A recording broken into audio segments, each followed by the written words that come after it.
신약 성경 제가 가지고 있는 성경은 192쪽, 193쪽에 있습니다. 사도행전 4장 13절에서 22절 우리 같이 봅니다.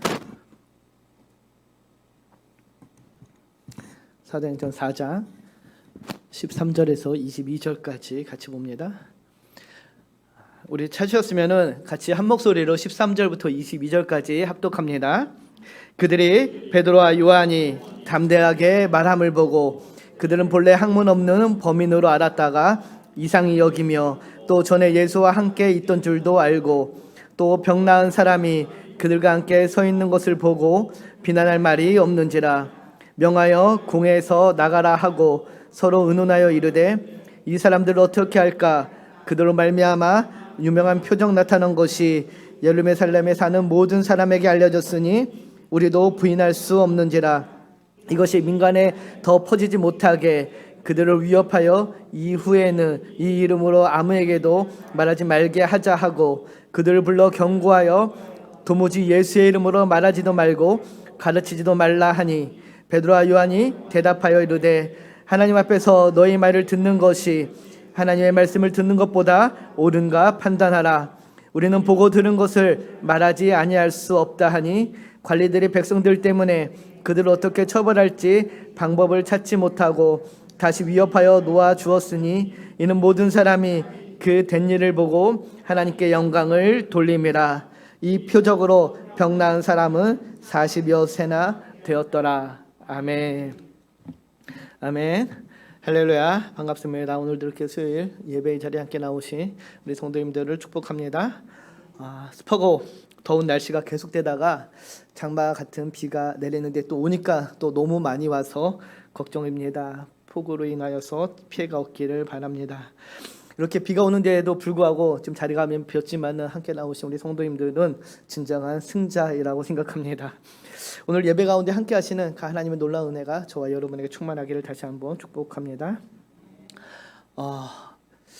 내일 모레가 초복입니다. 그렇죠? 이제 초복이죠. 그래서 이 장마가 끝나고 나면은 이제 무더운 한여름이 시작될 텐데 저는 그렇게 더위를 많이 타는 편은 아닙니다. 그래서 이렇게 더위 한여름 지나는 게 그렇게 힘들지 않지만은 더위를 많이 타시는 분들은 참 힘들게 보내는 것 같은데 더울수록 더 잘 우리가 믿음 생활을 지켜서 믿음으로 이겨나가기를 다시 한번 축복합니다. 우리 옆에 계신 분들과 이렇게 인사 나누겠습니다.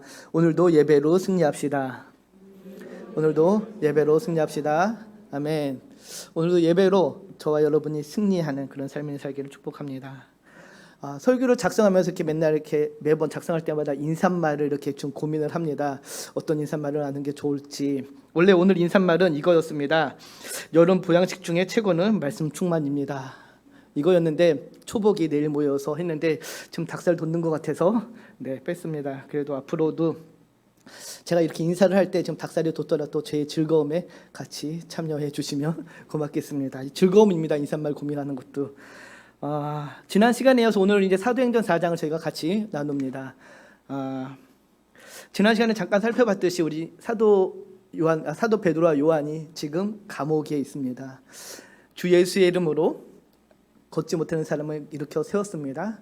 그리고 그 기적을 보고 모여든 많은 사람들에게 주의 복음을 담대히 전파했죠. 메시지를 전하자 그 메시지를 듣고 주께 들어오는 자가 5,000명이나 더 했다고 기록되어 있습니다. 그렇게 이제 주의 복음의 말씀에 따라서 복음을 전하는데 어려움이 닥쳐왔죠. 감옥에 갇히는 그런 신세가 되었습니다.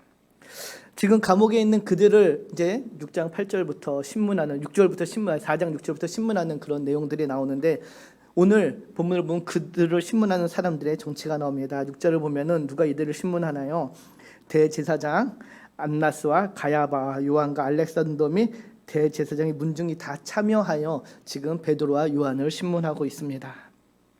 이 이름이 여러분 조금 익숙하지 않으신가요? 이 사람들이 누구인가요? 바로 예수님을 핍박했던 그런 사람들입니다. 예수님이 사역하실 때부터 계속해서 예수님의 반대편에 서 있던 사람들이 지금도 여전히 예수님을 핍박하고 있는 거죠. 예수를 믿는 자들을 핍박하고 있습니다. 이들은 예수님이 사역하실 그 공생의 기간에도 예수님의 가르침을 들어서 알았습니다. 그리고 예수님이 베푼 그 놀라운 기적 역시 보고 듣게 되어서 알고 있었습니다.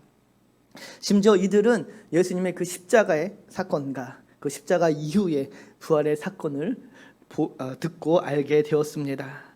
그런데 이들은 끊임없이 지금도 예수님이 베푼 기적과 또 제자들이 베푼 기적을 보고서도 그럼에도 불구하고 변함없이 예수의 이름을 전하는 것을 박해하고 핍박합니다. 그들은 예수님이 베푼 그 놀라운 기적을 알았습니다. 또 제자들이 베푼 그 놀라운 기적을 보고 듣고 알았지만은 여전히 그 마음의 변화 없이 놀라운 이 기적의 중심에 있는 그 예수님에 대해서 관심이 없습니다. 그저 지금 이들이 관심 있는 것은 예수님의 이름이 퍼져나가는 것을 막는 거에 관심이 집중되어 있습니다. 우리가 살펴봤듯이 걷지 못하는 사람이 일어나 걷게 되었습니다. 오늘 본문 22절 제일 마지막 절 보면 그의 나이가 40여 세나 되었다고 이야기하죠. 40년 동안 걷지 못하는 사람이 일어나서 걷게 됩니다. 얼마나 놀라운 기적입니까? 그의 삶의 질이 완전히 바뀌는 기적이죠. 인생을 바꾸는 그런 기적인데, 그런데 지금 이 종교 지도자들로 대표되는 이 대제사장과 사람들은 그런 거에는 전혀 관심이 없습니다. 그들의 관심은 예수의 이름에 집착되어 있습니다. 왜 이들이 지금 이렇게 예수의 이름에 집착하고 있을까요? 왜 이들은 예수의 이름이 퍼져나가는 것에 그렇게 연연하고 있을까? 바로 자신들의 영향력 때문입니다. 예수의 이름이 회자되는 것을 막는 것에 집중하는 이유는 예수의 이름으로 인하여서 자신들의 영향력이 줄어들까 봐 걱정하고 근심하고 있는 것이죠. 뒤에 다시 말씀드리겠지만은 이스라엘 백성들을 향한 자신들의 권위와 영향력을 지키기 위해 지금 예수의 이름을 탄압하고 있는 것이죠. 사람들은 대부분 자기가 듣고 싶어하는 것을 듣는 성향이 있습니다. 자기가 보고 싶어하는 것만 보는 성향이 있죠. 더욱이 자기의 욕심에 사로잡혀 있으면, 그래서 자신의 욕망에 이끌려가는 삶을 살게 되면은 오늘 본문의 대제사장들과 이 종교 지도자처럼 다른 것을 보지 못하고 놓치는 경우가 있게 됩니다. 한 영혼이 구원을 받았습니다. 삶의 놀라운 회복이 이루어졌습니다. 그럼에도 이들은 그런 것에 전혀 관심을 두지 않는 것이죠. 여기서 우리가 알 수 있는 것은 어떤 인생이 자기의 욕심에 사로잡혀서 자기 이익에 목매이게 되면은 다른 것은 보지 못한다는 것입니다. 사랑하는 성도 여러분, 저와 여러분에게도 두 개의 갈림길이 항상 존재합니다. 매번 말씀드리지만 우리 앞에는 항상 두 개의 갈림길이 있습니다. 하나는 내 욕망에, 내 욕심에 붙잡혀 사는 삶이라 할 수 있습니다. 세상을 이것을 내 뜻대로 사는 삶이라고 이야기하죠. 내 삶의 주인이 나니까는 내가 원하는 길로 간다고 이야기합니다. 또 다른 하나의 길은 하나님의 비전에 사로잡혀 사는 삶입니다. 즉 성령에 매여 성령의 인도하심을 받는 삶이라 할 수 있습니다. 우리는 어떤 인생을 살아야 할까요? 너무도 뻔한 답이지만은 그 삶의 결과를 보면 알 수 있습니다. 자신의 욕망에 붙잡혀 사는 사람, 그 자신의 목적에 따라 사는 인생으로 대표되는 당시 권력의 이 정점에 있는 종교 지도자들의 삶의 모습을 보면은 우리가 어떤 길을 가야 할지를 분명히 알게 됩니다. 그들은 지금 끊임없이 예수를 핍박하고 있습니다. 왜 이들이 이렇게 예수를 핍박하고 있을까요? 바로 자신의 삶의 두려움과 불안이 감싸고 있기 때문입니다. 무엇에 대한 두려움과 불안일까요? 여러분 한번 생각해 보시기 바랍니다. 이들은 지금 무엇을 두려워하고 왜 불안해하고 있을까요? 자기 욕망에 붙잡혀 사는 것, 내 뜻대로 사는 삶에 산다는 것은 무엇인가를 계속해서 가지려고 하는 것입니다. 또 갖기 위해, 또 갖고 나서는 그것을 지키기 위해 안달하는 것이죠. 지금 이들이 갖고 있는 것이 무엇입니까? 바로 권력이라는 것입니다. 영향력이라는 것이죠. 그런데 이들이 갖고 있는 그 권력과 영향력이 흔들리기 시작합니다. 왜 흔들립니까? 예수의 그 기적, 예수가 전하는 그 복음의 메시지로 인하여서 흔들리게 되는 것이죠. 그래서 이들은 예수라는 그 이름을 용납할 수 없었습니다. 엄밀히 말하면 이들은 예수님이 전한 그 복음의 메시지에는 관심이 없습니다.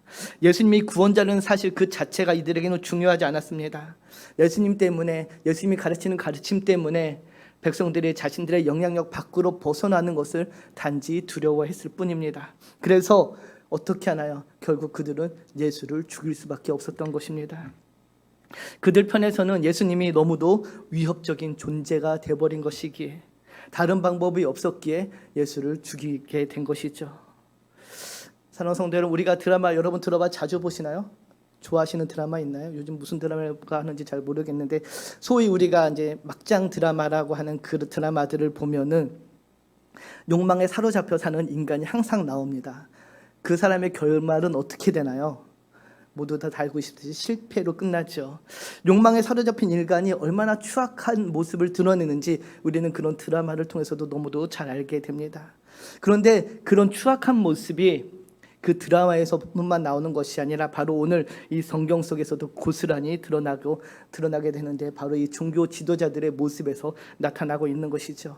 자신들의 권력을 유지하기 위해 한 생명을 죽일 수밖에 없었던 그런 막장 드라마가 바로 예수님의 그 십자가 사건 속에 있었던 것입니다. 오늘 본문의 상황에서도 마찬가지입니다. 지금 베드로와 요한으로 인해 한 영혼이 살아났습니다. 새로운 삶을 갖게 되었습니다. 하나님을 찬양하죠. 많은 사람들이 그곳에 놀라운 하나님의 영광이 드러났음에도 불구하고 당시 종교의 지도자들이라는 사람들은 그런 거에 전혀 관심이 없는 것입니다. 어떻게든 예수의 이름이 베드로와 요한이 전한 그 가르침이 전파되어져 가는 것을 막는 것에 지금 연연하고 있는 것이죠.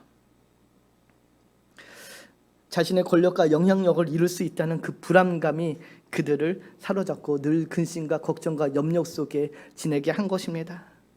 무엇인가를 가지면은 우리는 행복할 것이라고 생각을 합니다. 무언가를 많이 가지면은 행복할 것이라고 생각하지만은 그러나 무언가를 가졌다고 해서 반드시 행복한 것이 아님을 우리는 오늘 본문을 통해 알 수 있습니다.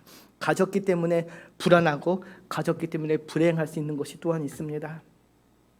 그러나 이렇게 종교 지도자들이 불안과 두려움 속에서 베드로와 요한을 핍박할 때 그들과는 정반대의 모습의 사람이 있습니다. 바로 두려워해야 할 그런 상황 속에서도 오히려 담대한 모습을 보이는 예수님의 제자 베드로와 요한입니다. 오늘 본문 13절을 보면 이렇게 이야기하는데 우리 13절을 다시 같이 보는데 표준 세번역으로 같이 보겠습니다. 그들은 베드로와 요한이 본래 배운 것이 없는 보잘것없는 사람인 줄 알았는데 이렇게 담대하게 말하는 것을 보고 놀랐다. 네, 여기까지만 읽겠습니다. 좀 띄워주십시오. 그들은 베드로와 요한이 본래 배운 것이 없는 보잘것없는 사람인 줄 알았는데 이렇게 담대하게 말하는 것을 보고 놀랐다라고 기록을 하고 있죠. 예수님의 제자들이 담대히 말하는 것을 보고 놀랐는데 본래 보잘것없는 사람이라고 생각을 했던 사람들이 너무도 담대하게 이야기를 하니까 놀라고 있습니다. 여기서 보잘것없는 사람이라는 저 말이 주는 뉘앙스가 있습니다. 어떤 사람입니까? 바로 권력 앞에 작아지는 사람, 권력으로 짓누르면 작아져서 승복할 수밖에 없는 그런 사람이라고 생각했는데 내가 권력으로 누르면은 내 말에 복종할 것이라고 생각했던 그런 보잘것없는 사람이라고 생각했는데 그러지 않았다는 것이죠. 권력 앞에 겁을 주면 포기하고 돌아설 것이라고 생각을 했는데 그러지 않았습니다. 이들이 알았던 베드로와 요한, 예수님의 제자의 모습이 아니었다는 것이죠. 평범하게 그지 없었던 이들입니다. 예수님이 붙잡힐 당시 도망가게 급급했었죠. 그런데 달라졌다는 것이죠. 우리가 복음서를 통해 보면 너무도 잘 알 수 있습니다. 제자들의 그 처절한 민낯을. 예수님을 따르는 그 3년의 공생의 기간 속에서도 그들은 시기심과 갈등과 누가 더 큰지 다투는 모습들을 통하여서 아직까지도 세상의 것을 쫓아가는 그런 모습의 사람들이었습니다. 특별히 주님이 붙잡히시는 그날 뿔뿔이 흩어져 도망을 쳤죠. 그런데 그들이 생각했던 그런 제자들의 모습이 사라졌다는 것입니다. 그렇게 생각하고 잡아서 옥에 가두고 신문을 하면은 겁을 먹고 당장이라도 그만두겠다고 할 줄 알았는데 그러지 않았다는 것입니다. 지금 그들이 서 있는 곳이 어디입니까? 바로 예수님이 신문받던 그 공회 앞입니다. 예수님을 신문하던 그 법정에서 예수를 신문하던 그 사람들 앞에 서 있음에도 불구하고 이들은 전혀 다른 모습을 보이고 있다는 것이죠. 두려워할 수밖에 없는 상황인데 전혀 두려워하지 않았습니다. 그리고 담대함으로 이야기하죠. 성도 여러분, 무엇이 그들을 이렇게 변화시켰나요? 우리가 이미 살펴봤듯이 바로 성령 충만, 성령이 그들에게 임하시자 그들이 변화된 것입니다. 오늘 읽진 않았지만 8절을 보면은 베드로가 성령에 충만하였다라고 이야기하죠. 베드로가 성령에 충만하여 선포했다라고 기록합니다. 베드로가 이 모든 것, 지금 그 신문하는 그 사람들 앞에서 이야기하는 그 모든 것이 자신의 자신감에 충만해서 이야기한 것이 아니라 성령에 충만해서 이야기하고 있다고는 이 사실이 굉장히 중요합니다. 성령 충만이란 성령의 지배를 받는 것이죠. 성령의 인도하심과 성령의 다스림을 받는 삶이 성령 충만입니다. 그러니까 담대할 수밖에 없죠. 성령의 능력이 덧입혀졌기에 지금 두려워해야 할 장소에서 두려워하지 않게 된 것입니다. 우리가 성경 한 곳을 보면 좋겠습니다. 마태복음 26장인데요. 마태복음 26장 33절에서 35절까지 있는데 우리 같이 한 목소리로 읽겠습니다. 베드로가 대답하여 이르되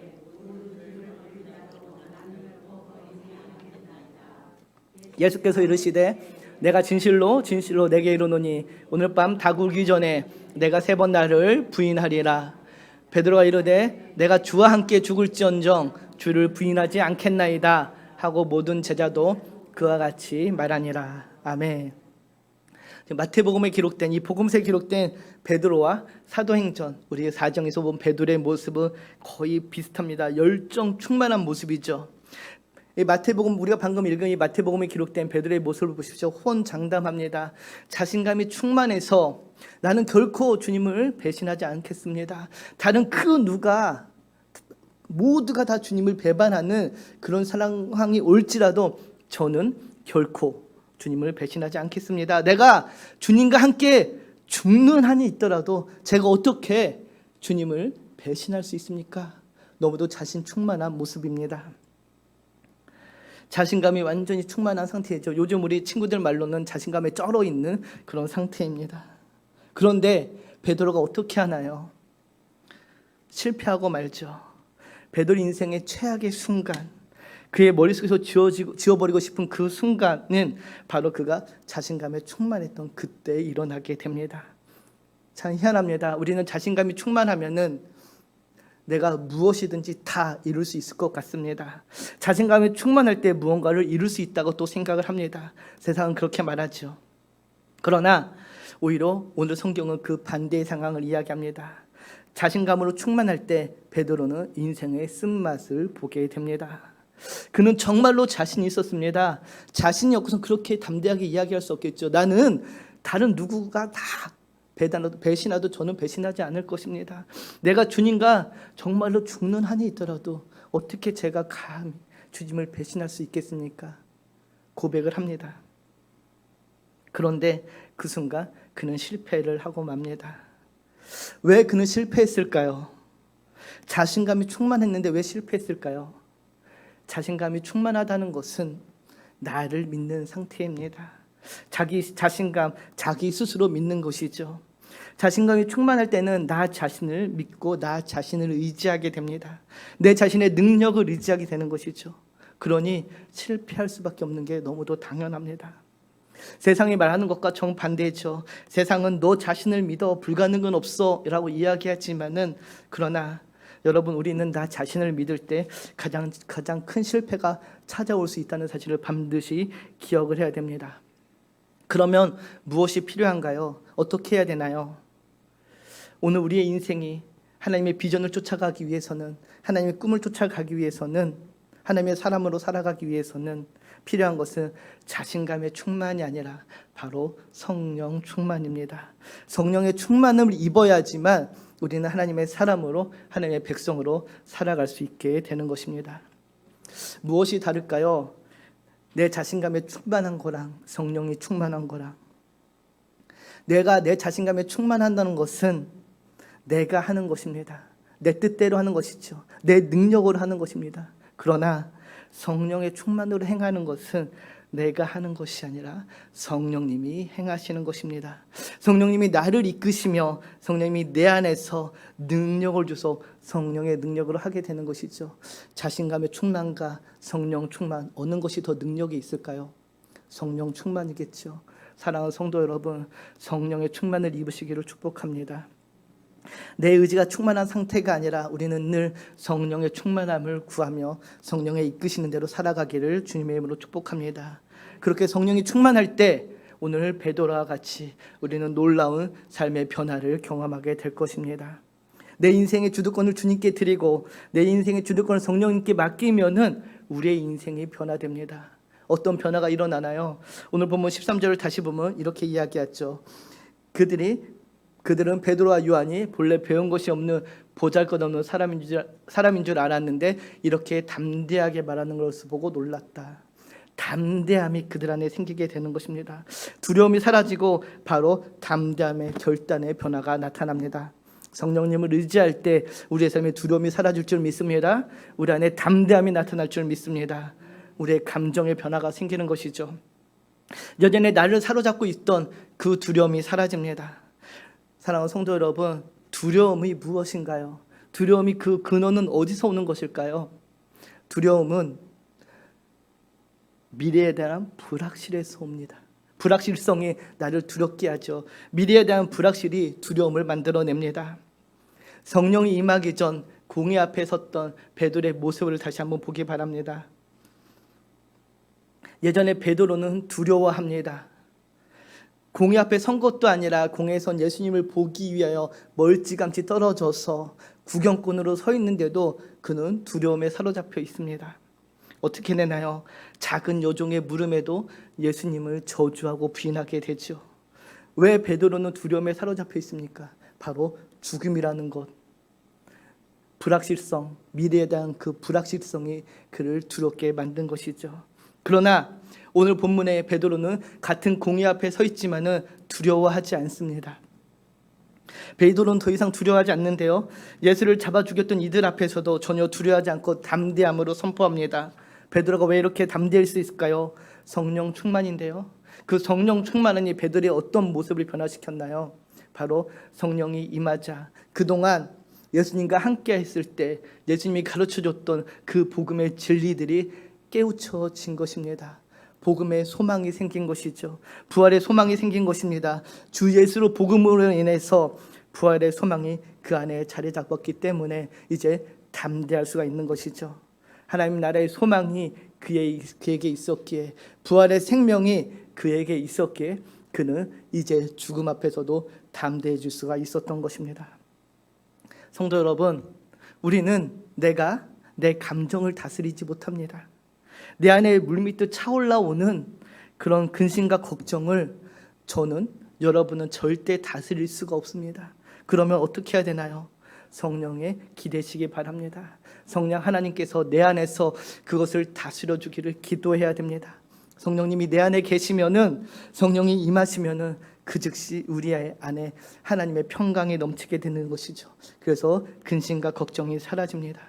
그래서 사도 바울은 이런 상을 빌립보서에서 이렇게 이야기하는데요. 우리 빌립보서 4장 7절을 좀 같이 봅니다. 같이 읽겠습니다. 시작. 그리하면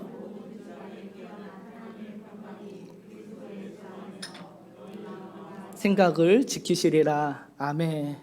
기도할 때, 성령에 깃대어서 기도할 때 모든 지각에 뛰어나 무엇이 우리에게 임합니까? 하나님의 평강이 우리 안에 임합니다. 그 평강이 우리 안에 임하면은 우리의 마음과 생각을 지켜주시는 것이죠. 불안이 사라지게 되고 두려움이 사라지고 담대함이 생기는 것입니다. 비록 고난이 찾아와도, 역경이 우리 삶에 그대로 있어도, 그 문제가 해결되지 않더라도 주님이 주시는 평강으로 인하여서 나의 삶이 늘 평안합니다 라고 고백하는 그 고백이 나오게 되는 것입니다.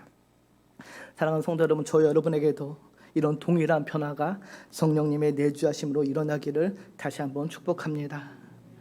성령의 충만한 이 베드로의 모습에서 발견하는 또 다른 하나의 변화는 바로 하나님의 말씀에 대한 거룩한 순종이라 할 수 있습니다. 오늘 보면 14절을 보면 이렇게 이야기죠. 이어지는 말씀을 보면은 베드로의 그 담대한 반응에 놀란 종교 지도자들의 모습이 그려지는데요. 그들이 이렇게 됩니다. 또 병 나은 사람들이 그들과 함께 서 있는 것을 보고 비난할 말을 찾지 못했다 이야기하죠. 기적을 맛본 사람이 있습니다. 증인이 있는 것이죠. 증인이 있으니까는 그들을 비난할 수 없게 됩니다. 그래서 어떻게 되나요? 수많은 사람이 이미 그 기적을 보았기에 그 어떤 뚜렷한 해법도 찾아내지 못합니다. 쉽게 베드로와 요한을 어떻게 처리할 수 없는 것이죠. 진짜 마음 같으면은 태형이라도 처하고 싶지만은 그렇게 하지 못하는 것입니다. 어떻게 합니까? 18절을 보면 이렇게 이야기하죠. 우리 18절 봅니다. 그런 다음에 그들은 두 사람을 불러서 절대로 예수의 이름으로 말하지도 말고 가르치지도 말라고 명령하였다. 단지 불러서 예수의 이름으로 선포할 것을 그만은 명령밖에 할 수 없었습니다. 그들이 할 수 있는 일은 겨우 베드로와 요한을 불러서 자, 내가 이제 너를 놓아줄 테니까는 앞으로는 절대로 다시 예수의 이름을 말하지 마 라는 정도밖에 할 수 없는 것이죠. 이미 많은 사람들이 기적을 맛보았기에, 많은 사람들이 그 된 일을 보고 하나님께 영광을 돌리고 있었기에 더 이상 그들이 할 수 있는, 취할 수 있는 방법이 없었던 것입니다. 이런 권력자들의 명령에 베드로와 요한이 어떻게 대답을 하나요? 19절 20절 말씀인데 우리 같이 19절 20절 말씀을 봅니다. 표준 세번역으로 보겠습니다. 시작. 그때에 베드로와 요한은 대답하였다. 하나님 말씀을 듣는 것보다 당신들의 말을 듣는 것이 하나님 보시기에 옳은 일인가 늘 판단해 보십시오. 우리는 보고 들은 것을 말하지 않을 수 없습니다. 아멘. 우리는 보고 들은 것을 말하지 않을 수 없습니다. 베드로 요한의 반응입니다. 하나님의 말을 듣는 것과 당신들의 말을 듣는 것 중에 어떤 것을 따르는 게 더 옳은지 너희 스스로 판단해 봐라. 너희가 생각해도 하나님의 말씀을 따르는 것이 더 옳은 것 아니냐라고 이야기하죠. 요즘에 두려움에 사로잡힌 베드로라면 이렇게 담대할 수가 없었습니다. 그러나 성령에 사로잡힌 베드로에게는 하나님의 말씀에 대한 그 거룩한 순종이 있었기에 담대해 줄 수 있는 것이죠. 성령이 임하자 베드로와 요한에게는 거룩한 순종의 그 행함이 나타나는 것입니다. 주의 말씀을 전하는 것을 멈출 수가 없다는 것이죠. 주님이 말씀하셨습니다. 땅끝까지 이르러 내 증인이 되라고 이야기하셨죠. 그 말씀에 거룩하게 지금 순종하고 있는 것입니다. 성령이 임하자 순종으로 행함으로 나타나는 것입니다.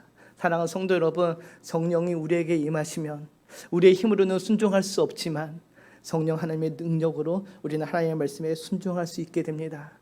그 거룩한 순종을 따라갈 수 있게 되는 것이죠. 어떤 어려움이 있더라도 고난이 있더라도 멈출 수 없는 그 순종의 행함이 나타나는 것입니다. 우리가 작은 것이라도 하나님의 말씀에 이렇게 순종하게 될 때에 새로운 기적이 일어나게 됩니다. 하나님의 말씀에 순종하면은 생명의 기적이 일어나게 되는 것이죠. 어떤 기적이 일어나나요? 오늘 본문 21절을 보면 이렇게 이야기합니다. 같이 봅니다. 관리들이 백성들 때문에 그들을 어떻게 처벌할지 방법을 찾지 못하고 다시 위협하여 놓아주었으니 이는 모든 사람이 그 된 일을 보고 하나님께 영광을 돌림이라. 아멘. 하나님의 영광을 돌리는 일이 나타나고요. 또 하나 다시 위협하여 놓아줄 수밖에 없는 생명의 기적이 나타나는 것입니다. 베드로와 요한은 공회 앞에 섰습니다. 예수님에게 십자가의 그 형벌을 내리는 그 공회인데요. 죽을 수도 있는 그런 상황 속에서 담대하게 거룩함으로 순종하자 살아나는 그 기적의 역사가 나타나게 된 것입니다. 죽음의 자리에 갔었지만 그곳에서 멀쩡히 풀려나는 또 다른 기적을 보게 되는 것이죠. 오늘 말씀 설교의 제목이 멈출 수 없다입니다. 이중의 의미인데요. 대제사장을 위시한 종교 지도자들은 베드로와 요한을 멈출 수 없었습니다. 그들이 아무리 협박해도 겁박해도 위협을 가해도 베드로와 요한의 성령이 충만한 베드로와 요한을 멈추지 못했습니다. 그들은 예수의 이름이 널리 퍼져나가는 것을 멈추지 못합니다. 멈추게 할 수 없었습니다. 오히려 베드로와 요한이 감옥에 갇혀 있는 그 상황에서도 죽게 돌아온 사람이 5,000명이나 늘어나는 놀라운 그 기적의 역사가 일어나기 시작합니다. 또 하나 베드로와 요한도 멈추지 않았습니다. 성령의 능력에 힘입은 제자들은 복음 증거의 사명을 감당하는데 주저함이 없었습니다. 죽음의 위협도 그들을 멈추게 할 수 없었습니다. 주님의 부활의 생명이 이제 그들 안에 있었기에 그들은 멈추지 않을 수 있었던 것입니다. 부활의 소망을 알았기에 멈출 수 없었던 것입니다. 사랑하는 성도 여러분, 우리의 주변 환경은 때론 우리를 멈추게 합니다. 믿음의 길을 걷는 것을 주님을 따라 걷는 이 길을 멈추게 합니다. 그러나 여러분, 세상을 보면은 멈출 수밖에 없지만은 주님을 보며 멈추지 않습니다. 성령의 충만함을 입으며 멈추지 않습니다. 왜? 이 길이 진리의 길임을 우리가 알게 되기 때문입니다. 오늘 아침에 그 내비게이션 따라 읽는 그 성경을 보면서 묵상을 하는데 이 말씀이 있었습니다. 시편 73편 말씀인데요. 오늘 말씀을 같이 좀 보면서 좀 나눔을 같이 나누고자 합니다. 같이 73편 15절에서 17절 말씀을 읽겠습니다. 나도 그들처럼 살아야 하지 하고 말했다면은 나는 주님의 자녀들을 배신하는 일을 하였을 것입니다. 내가 이 얽힌 문제를 풀어보려고 깊이 생각해 보았으나 그것은 내가 풀기에는 너무도 어려운 문제였습니다. 그러나 마침내 하나님의 성소에 들어가서야 악한 자들의 종말이 어떻게 되리라는 것을 깨닫게 되었습니다. 아멘. 시편 이 기자는 악인의 잘됨을 보고 한탄하고 묻습니다. 왜 저들은 저렇게 잘 됩니까? 우리도 동일한 상황이죠. 우리가 사는 이 시대는 사도들이 겪어야 했던 회유와 핍박과 고난은 없습니다. 그런 고난은 더 이상 존재하지 않죠. 선교제에 가지 않는 한 그런 고난은 존재하지 않습니다. 그러나 또 사도들과 초대교회 성도들이 경험했던 그 배교의 유혹은 그러나 여전히 우리에게도 유효합니다. 예수를 온전히 붙잡으려고 하는 그 믿음의 길을 걷기보다는 죄와 유혹과 적당히 타협하려고 하는 그런 유혹이 우리 안에 있습니다. 하나님의 말씀을 따라가는 것보다는 세상의 질서를 따라가는 것, 하나님의 가치를 쫓아가는 것보다는 세상의 가치를 쫓아가는 것이 더 이로워 보일 때가 있습니다. 어떻게 보면은 초대교회의 유혹보다 더 큰 배교의 유혹이라고 할 수 있습니다. 특히 우리 주변에 이런 상황이 너무 많죠. 하나님을 믿지 않는 이들의 형통을 보며 우리는 고민합니다. 흔들립니다. 방금 읽은 그 시편 73편의 시인도 그런 상황 속에서 흔들리며 불효하며 시기합니다. 그런 생각들이 너무도 이 시인을 괴롭혔지만은 나도 저들과 같이 저렇게 살아야 하나, 저렇게 사는 것이 정말로 옳은 길인가라는 그런 고민 속에 있을 때 시인이 깨달음을 얻습니다. 언제 깨달음을 얻나요? 하나님의 성소에 들어가서야 비로소 깨달음을 얻다 이야기하죠. 하나님을 만나니까는 인생의 답이 보인 것입니다. 그 길이 정답이 아니라 내가 걷는 이 길이 맞는 길이었구나. 하나님을 만나니까는 그 답을 알게 된 것입니다. 믿음과 실제의 삶의 계례 앞에 허무할 때에 하나님을 만나면 우리의 인생이 답이 보입니다. 사랑하는 성도 여러분, 성령의 충만함을 사모하기 바랍니다. 갈망하기 바랍니다. 세상은 우리를 보면 멈추게 합니다. 내가 걷는 길이 잘못된 길이라고 계속해 우리를 유혹합니다. 베드로와 요한이 처한 이 고난처럼 우리 앞에도 늘 고난과 역경이 따라옵니다. 그런 상황 속에서 우리는 때로는 흔들립니다. 이 길이 정말로 맞는 길인가? 특히 우리 자녀들 세대가 더 그렇습니다. 우리 자녀들 세대에 지금 기독교인의 비율이 3%가 채 안 됩니다. 2%, 3%라고 이야기하죠. 미전도 종족입니다. 우리가 보통 성교학에서 미전도 종족을 3% 미만을 미전도 종족이라고 이야기하거든요. 지금 우리 다음 세대가 미전도 종족이 되었죠. 이런 시대 상황 속에서 우리가 바라봐야 할 것은 하나님, 우리 하나님뿐입니다. 성령의 다스림과 성령의 인도하심입니다. 오늘 방금 읽은 시편의 기자가 하나님의 성소에 들어가서야 비로소 악인의 결말이 어떻게 되는지 알았다라는 그 고백처럼 우리가 성령의 충만함으로 성령의 임재하심을 경험하게 된다면은 우리 인생에 답이 보이게 됩니다.